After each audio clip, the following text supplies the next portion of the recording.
கடைக்கு வந்து ஷர்ட் எடுக்க வந்தேன். இப்போ வந்து என்னன்னா அண்ணன் வந்து பேசியிருக்கிறோம். இப்போ வந்து முன்னாடி வந்து என்ன ரேட் இருந்தது? 1500 ரூபா இருந்தது. 1499 ரூபா இருந்து இப்போ 300 ரூபா 400 ரூபா குறைஞ்சிருக்கு. இப்போ இதுக்கு எத்தனை பர்சன்டேஜ் ஜிஎஸ்டி இருந்தது? வந்து 12 இருந்துச்சுங்க, இப்போ 6%. 5%. 6%. ஓ சரி சரிங்க. வேற இதுக்கு முன்னாடி வேற சட்டை இப்போ மினிமம் வேல்யூ வந்து 2500 ரூபா இருந்துச்சு அப்படின்னா அவங்களுக்கு வந்து 18% இருந்துச்சு, அவங்களுக்கு 18% ஆயிடுச்சு. குறைஞ்சிருச்சு. கஸ்டமருக்கு நல்லாவே சாட்டிஸ்ஃபை. கஸ்டமர்லாம் என்ன சொல்றாங்க? வர்ற கஸ்டமர்லாம் எப்படி இந்த ஜிஎஸ்டி குறைஞ்சனால அவங்களுக்கு அந்த இப்ப பர்ச்சேஸ் பண்ணும்போது அவங்களுக்கு எல்லாம் வந்து நிறைய மிச்சமாகும் இல்லையா அமௌண்ட்? வந்து கண்டிப்பா டிஸ்கவுண்ட் கேட்கறவங்களுக்கு அந்த ஜிஎஸ்டியும் ஒரு ஆப்ஷன் கொண்டனால அவங்களுக்கு இன்னும் நல்லா யூஸ்ஃபுல்லா இருக்கு. இன்னும் 2 எடுக்கிறவங்க இன்னும் சேர்த்து எடுத்துட்டு போறாங்க.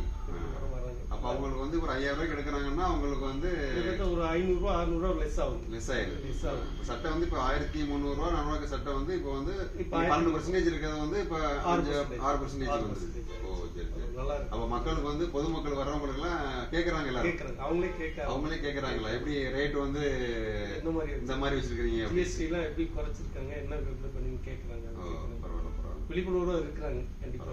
ஆனா எங்களுக்கு என்னன்னா இந்த இப்ப இப்ப வந்து மோடி அரசாங்கம் என்ன பண்ணிக்கிறாங்கன்னா வந்து 12% இருக்க ஜிஎஸ்டி எல்லாம் வந்து 5% கொண்டாந்து இருக்கிறாங்க 22ஆம் தேதியில இருந்து.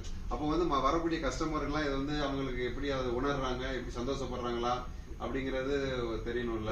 அதனாலதான் நீங்க இங்க கடையில ஒர்க் பண்றீங்க. கடையில ஒர்க் பண்றதுனால வந்து உங்களுக்கு தெரியும்ல அவங்க வரும்போது இப்ப எவ்வளவு மகிழ்ச்சியா போறாங்க. ஏன்னா முன்னாடி வந்து 1300 ரூபா 400 சட்டை வந்து இன்னைக்கு 1200 ரூபா குறையுது இல்ல. அப்ப அவங்களுக்கு வந்து பணம் வந்து நிறைய சேவ் ஆகுது. உங்களுக்கும் வந்து என்ன ஆகுது? சேல்ஸ் இம்ப்ரூவ் ஆகுது.